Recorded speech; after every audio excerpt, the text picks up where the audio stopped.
Hello viewers, welcome to my channel progress point. आज के इस वीडियो लेसन में हम आपको समझाएंगे कि आप सेंटेंस में किस तरीके से scarcely when and hardly when का इस्तेमाल कर सकते हैं। आइए समझते हैं।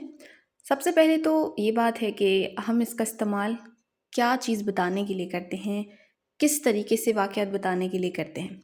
स्कैर्सली व्हेन हो या फिर हार्डली व्हेन हो, आप ये किसी भी सेंटेंस में तब इस्तेमाल करेंगे जब आपको ये बताना हो कि एक इवेंट होने के बाद फ़ौरन दूसरा इवेंट हो गया। जैसे कि स्क्रीन पर लिखा हुआ है समथिंग हैपेंड, मतलब कि कुछ हुआ, कोई एक इवेंट हुआ। इमीडिएटली आफ्टर समथिंग एल्स, एक काम होने के बाद फ़ौरन दूसरा काम हो गया या दूसरा इवेंट हो गया। अब स्ट्रक्चर क्या है? आप स्कैर्सली व्हेन और हार्डली व्हेन का जब इस्तेमाल करते हैं तो आप इसमें इन्वर्जन करेंगे। इन्वर्जन का मतलब ये होता है आपने सब्जेक्ट और वर्ब का ऑर्डर चेंज करना है।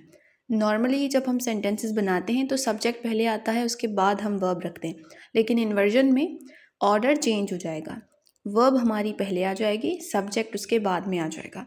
तो स्ट्रक्चर है हमारा, आप अगर स्कैर्सली इस्तेमाल कर रहे हैं तो आप स्कैर्सली को पहले रखें। अगर हार्डली वाला स्ट्रक्चर आप इस्तेमाल कर रहे हैं तो आप हार्डली को पहले रखेंगे।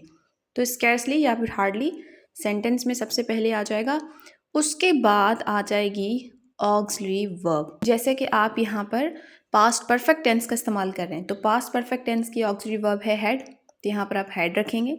उसके बाद सब्जेक्ट आएगा, तो यहाँ से हमने कर दी है इन्वर्जन। होना ये चाहिए था कि पहले सब्जेक्ट आना चाहिए था, उसके बाद वर्ब आनी चाहिए थी, जो भी आपकी ऑक्सिलरी वर्ब है वो आनी चाहिए थी, लेकिन यहाँ पर हमने इसको कर दिया है इन्वर्जन में। तो इन्वर्जन में क्या होगा, ऑक्सिलरी वर्ब हमने पहले रख दी जो कि है हैड, उसके बाद हम रखेंगे सब्जेक्ट। देन सेंटेंस की जो मेन वर्ब है आप वो रखेंगे। देन आपको इस्तेमाल करना है व्हेन का।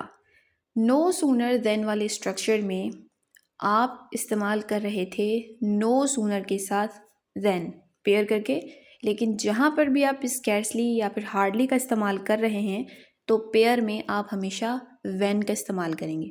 आप एक चीज़ अच्छे से अपने जहन में बिठा लें, नो सूनर के साथ देन लगेगा, स्कैर्सली या फिर हार्डली के साथ हम सेंटेंस में पेयर करके व्हेन का इस्तेमाल करते हैं। व्हेन के बाद जो भी आपका दूसरा इवेंट है, जो भी आपका दूसरा वाक़या है, आप यहाँ पर वो मेंशन करेंगे।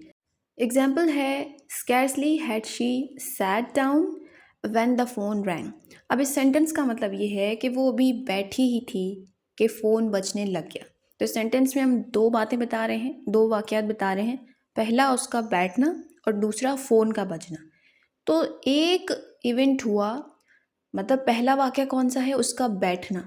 वो जैसे ही बैठी वैसे फ़ोन बजने लग गया। तो ये हो गया स्कैर्सली के साथ हमने किस वर्ड का इस्तेमाल किया है, व्हेन का इस्तेमाल किया है। अब जो सेकंड लाइन पे ब्रैकेट में लिखा हुआ है ये सिर्फ आपको समझाने के लिए है कि इस सेंटेंस का मकसद क्या है, क्या ये आपको बताया जा रहा है। She had just set down and immediately the phone wrong, मतलब इस सेंटेंस का मतलब ये है कि वो बस अभी बैठी ही थी कि फ़ौरन फ़ोन बजने लग गया। इस सेंटेंस का मकसद ये हुआ। अब आप इसमें हार्डली का इस्तेमाल करके भी सेंटेंस बना सकते हैं। Hardly had she said down when the phone wrong. अभी वो बैठी ही थी कि फ़ोन बजने लग गया। अब मतलब सेम है, लेकिन आपने पहले में स्कैर्सली का इस्तेमाल किया है, यहाँ पर आपने हार्डली का इस्तेमाल किया है। अगर हम दोनों को देखें कंपेयर करके तो scarcely is very formal as compare to hardly. अब यहाँ पर लिखा हुआ है, इस सेंटेंस का मतलब भी सेम है। Phone wrong right after she said, जैसे ही वो बैठी फ़ोन बजने लग गया। तो देखें आपने यहाँ पर की हुई है इन्वर्जन। स्कैर्सली वाला सेंटेंस है या फिर हार्डली वाला सेंटेंस है, आपने स्कैर्सली और हार्डली को पहले रखा हुआ है। उसके बाद पास्ट परफेक्ट की जो ऑक्सिलरी वर्ब है हैड, वो आपने रख दी है स्कैर्सली या फिर हार्डली के बाद। फिर सब्जेक्ट आ गया और सब्जेक्ट के बाद फिर जो यहाँ पर मेन वर्ब है वो आ गई, जो कि है सेट, थर्ड फॉर्म है। फिर आपने व्हेन का इस्तेमाल किया है। आई होप यू अंडरस्टैंड कि आप सेंटेंस में किस तरीके से स्कैर्सली और हार्डली का इस्तेमाल कर सकते हैं, लेकिन याद रहे कि इसके साथ जो पेयर में आप वर्ड इस्तेमाल करेंगे वो होगा व्हेन। नाउ लेट्स प्रैक्टिस कि एग्जामिनर आपको किस तरीके से सेंटेंस में इस स्ट्रक्चर से रिलेटेड एरर्स दे सकता है। सबसे पहले आप वीडियो को पॉज करें और गैस करें कि ये सेंटेंस आप किस तरीके से करेक्ट कर सकते हैं और इसमें एरर किस पार्ट में है। I hope you are done. Sentence है हमारा, scarcely she had reached home when it started raining। मतलब कि अभी वो घर पहुंची ही थी कि बारिश होना शुरू हो गई।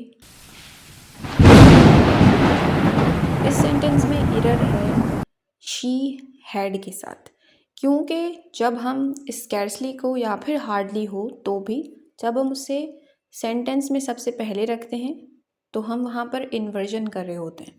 तो यहाँ पर तो इन्वर्जन सही तरीके से की नहीं हुई। यहाँ पर कैसे है, स्कैर्सली के बाद शी सब्जेक्ट रख दिया है और सब्जेक्ट के बाद ऑक्सिलरी वर्ब रखी है हैड। तो यहाँ पर हैड पहले आएगा, शी बाद में आएगा। सही सेंटेंस हो जाएगा scarcely had she reached home when it started raining. Next sentence, hardly had she at dinner when the guests arrived. मतलब उसने डिनर किया ही था कि गेस्ट जो है वो पहुंच गए। सेंटेंस में एरर है वर्ब के साथ। क्यों? क्योंकि यहाँ पर फर्स्ट पार्ट में हमने पास्ट परफेक्ट का इस्तेमाल किया हुआ है और इन्वर्जन भी सही तरीके से की हुई है। हार्डली के बाद हमने ऑक्सिलरी वर्ब रखी है, फिर हमने यहाँ पर सब्जेक्ट रखा है, लेकिन एरर है वर्ब के साथ। वो कैसे? क्योंकि पास्ट परफेक्ट टेंस में हम थर्ड फॉर्म लगाते हैं और एट यहाँ पर सेकंड फॉर्म है। तो सही सेंटेंस हो जाएगा hardly had she eaten dinner when the guests arrived. Next sentence is scarcely had they left the house then the phone rang. Sentence का मकसद ये है कि वो अभी घर से निकले ही थे कि फ़ोन बजने लग गया। अब इसमें एरर है देन, क्योंकि स्कैर्सली के साथ पेयर करके हम व्हेन लगाते हैं तो देन कैसे आएगा। नेक्स्ट सेंटेंस है had hardly he open the door when the dog ran inside. उसने भी दरवाज़ा खोला ही था कि कुत्ता अंदर की तरफ भाग गया। अब इस सेंटेंस में एरर है फर्स्ट पार्ट में हैड हार्डली नहीं आएगा। हार्डली सेंटेंस में हम पहले रखेंगे, उसके बाद हम ऑक्सिलरी वर्ब रखेंगे। तो सेंटेंस हो जाएगा hardly had he open the door when the dog ran inside. Last sentence है hardly had the enter teacher the class when the students became silent. अब इस सेंटेंस में एरर किस पार्ट में है ये आप हमें कमेंट सेक्शन में बताएंगे। Thank you for watching.